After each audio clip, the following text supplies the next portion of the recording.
Hey everyone, welcome back to the Poplar Report. We're going to be covering fertilizer shortages. We're going to be talking about what's going on out there with food shortages. We got Sysco, and they're telling us what's going on inside the marketplace. This isn't just one person's opinion. This isn't just one area of the country. This is across the United States. What's going on behind the scenes? We're going to get into it and give you some good intelligence out there of what's happening with the food supply, and farmers are in trouble. Fertilizer prices are going through the roof, and supply of fertilizer is down significantly. We got a lot of trade embargoes happening. We got a lot of issues out there to talk about. Let's jump right into it. All right, folks. So this is the Sysco Market Watch. Sysco, of course, being a major food supplier to a lot of hospitals, schools, institutions, and companies out there. They are a major marketplace that people are buying food from. So they're giving us their 2 cents on what's going on, what's in shortage, what's missing, and what they're having trouble. This is mostly fresh food. So we're talking about meats, we're talking about seafood, we're talking about fresh fruits and vegetables. We're not so much talking about staples and canned goods and that type of thing. So, but it is very instructive to hear what's going on behind the scenes. Seafood. This is one of the major headlines here. Domestic scallops will be short this year due to the limited number of larger scallops harvested. Prices jumped substantially. So in the past few weeks, consider using different scallops for Japan as an alternative.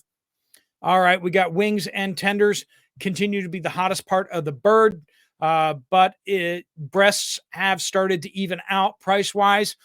So we should start seeing breasts coming down, hopefully, in a little bit. Dark meat demand remains very good.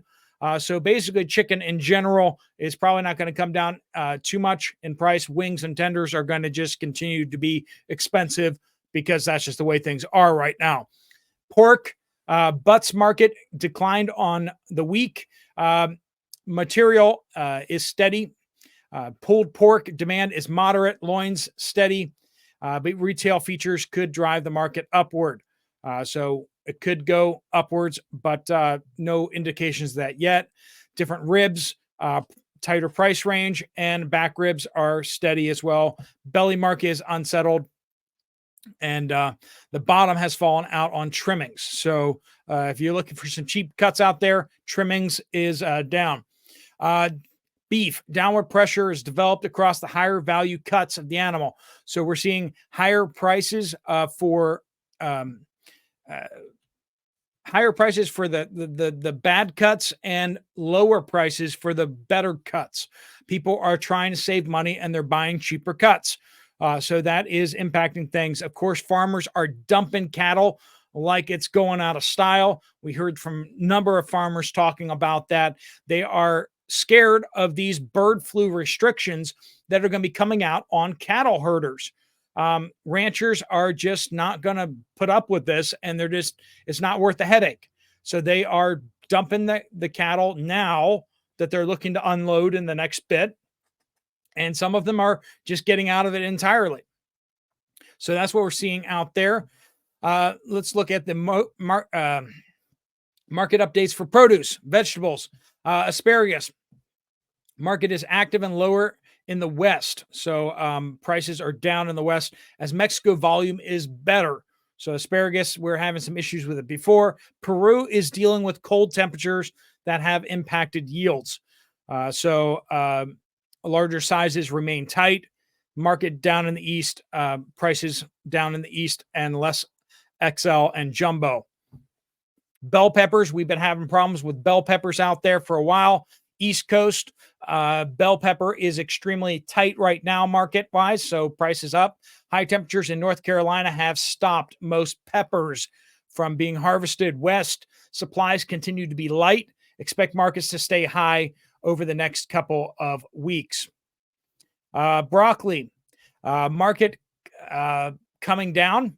We had some issues there before. As the supplies improve, expect market to be active for 1 to 2 weeks, and then it should settle. So if you can hold off buying your broccoli, your fresh broccoli, or getting frozen stuff to make ends meet for a couple of weeks, that's probably a good way to go. Brussels sprouts, demand is exceeding supplies. So prices are going to be going up on Brussels sprouts. Market pricing continues to move higher. Seasonal, quality, and transitional challenges have significantly reduced yield. Cauliflower, good to moderate supplies, not much of a problem there. Celery, doing okay there too. Parsley, we had some issues there before. The market is coming back down as supplies begin to improve. Market's still elevated, but down a bit as Italian parsley supplies remain limited but improving. Curly parsley market mostly steady. Hot house, peppers, cocktail, heirloom, beefsteak. Demand is exceeding supplies. Expect higher prices. Iceberg lettuce. Market is down, so prices are down. Supplies are getting better, so you should be getting better iceberg lettuce out there. Quality is fair to good. Hopefully, we'll see increased quality out there too. But there are more insects out there now. Romaine lettuce, prices coming down as well, and supplies improving there too. Quality improving. Tomatoes. Round availability remains stable both east and west, but Roma markets continue to be elevated. So Roma tomatoes are going to be more expensive and less quality, mostly due to the production out east. Cherry and grape markets continue to improve as additional available market volume comes available. All right, onions. Supplies are good. Demand is good. Quality is good. Prices are flat. Bell peppers, east bell pepper, extremely tight, high temperature in North Carolina. We already kind of read that. I don't know why we're reading it again. Potatoes, supplies are light on 40 to 50 count for most suppliers. The smaller 90 to 120 count are plentiful. This now looks to be the case through the summer. Demand is following supply accordingly. Prices are steady on large, and they just copied this wrong. That's what happened. They just moved some things around. Squash. East, yellow squash and zucchini, plentiful in Michigan and Northeast. North Carolina is done, so everything is up north now. Markets are steady. West, high temperatures are causing quality issues out west. So if you're out west, squashes are not looking so great on zucchinis and everything like that. We are red tomatoes. They really did a terrible job on that one. Somebody cut and pasted wrong. Avocados. Mexican market prices continue to fall. We had that big border kerfluffle that caused avocados to spike and become hard to find availability. That does seem to be fixed. Suppliers anticipate markets to stabilize within the next 2 weeks, as California and offshore volumes will both fall drastically through the end of August. Citrus, we still have an alert on lemons. California lemon supplies are tight, especially for small sizes. So once again, get the big ones. U.S. market is receiving significant import volumes now from Argentina and Chile.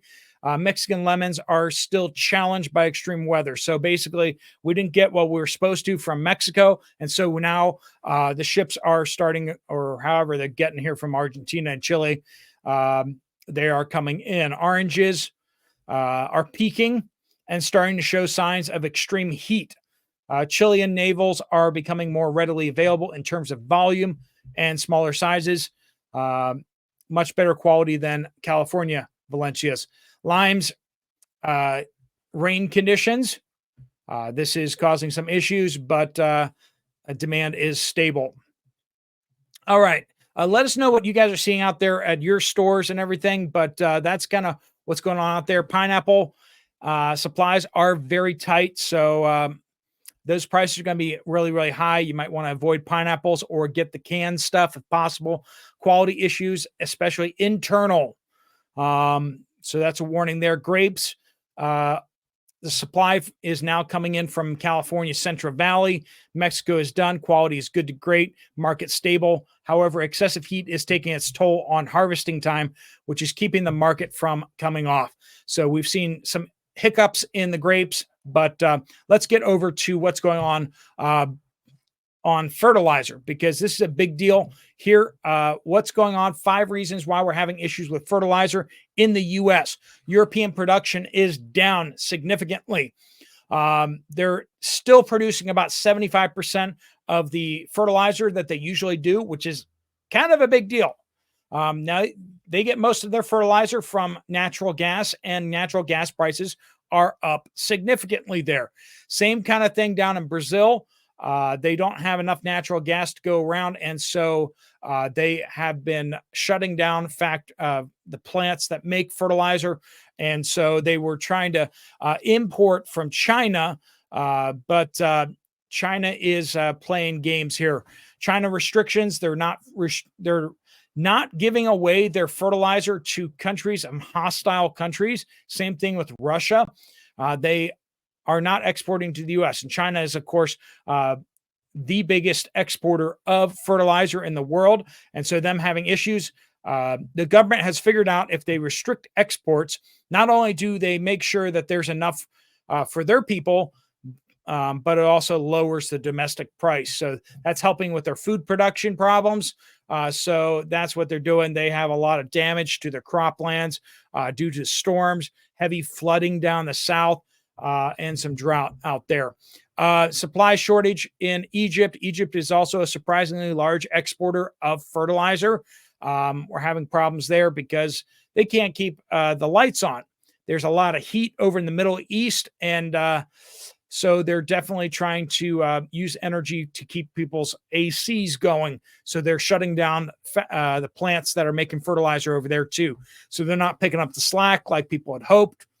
And there's U.S. import restrictions. It's not just other people aren't sending it to us. It's not just other countries having problems producing it. It's the fact that the United States is not importing them from Morocco, Russia, and China. So that's a big part of the marketplace. Russia and China said they won't export it to the United States. And the United States turned around and said, well, then we won't import it from you guys either, which is, I don't know what that's supposed to mean, but it's just kind of funny. It's kind of petty, isn't it? It's like, you don't want to export it to us? Well, we don't want you to buy it from you. Let's also look at what else is going on out in the market with farmers. Farmers getting offered $4,500 per acre.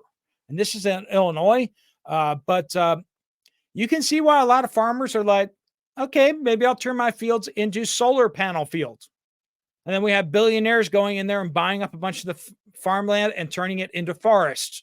They want to grow trees to capture carbon or something. I don't know. But they're going to get paid by the government to grow trees and, not grow crops. And so we're having more and more farmers and farmland coming under the gun. A lot more farmland is being owned by other countries overseas, and especially around military bases. And it's scary how much China is buying up farmland near U.S. military bases. And it's like, why does it have to be so close to a U.S. military base? Especially nuclear missile sites. But hey, if you can't get a close enough picture from your balloon going over the United States, maybe you can get your guys to try to sneak into these missile sites and Air Force bases across the United States, which we're getting reports all the time that they're trying to breach into the gates. But that's what we're seeing out here from a national level, big picture kind of thing. Let us know what you guys are seeing. Use the word update if you have an update for us, and we will be getting some of those updates out over the coming days about what you guys are seeing in your store shelves, and we'll also keep you updated on what I'm seeing here in Pittsburgh, Pennsylvania. Like usual, we are pivoting a little bit more towards news because I'm just noticing less viewing on the updates and such. So we're just going to back off those a little bit. I want to give you guys what you want to watch because of what you are watching. All right, friends, thanks so much for joining us. If you want to check out another video from this channel, there's one right there up on the screen. I'll see you guys over there, or I'll see you guys later. Steve Poplar of the Poplar Report out.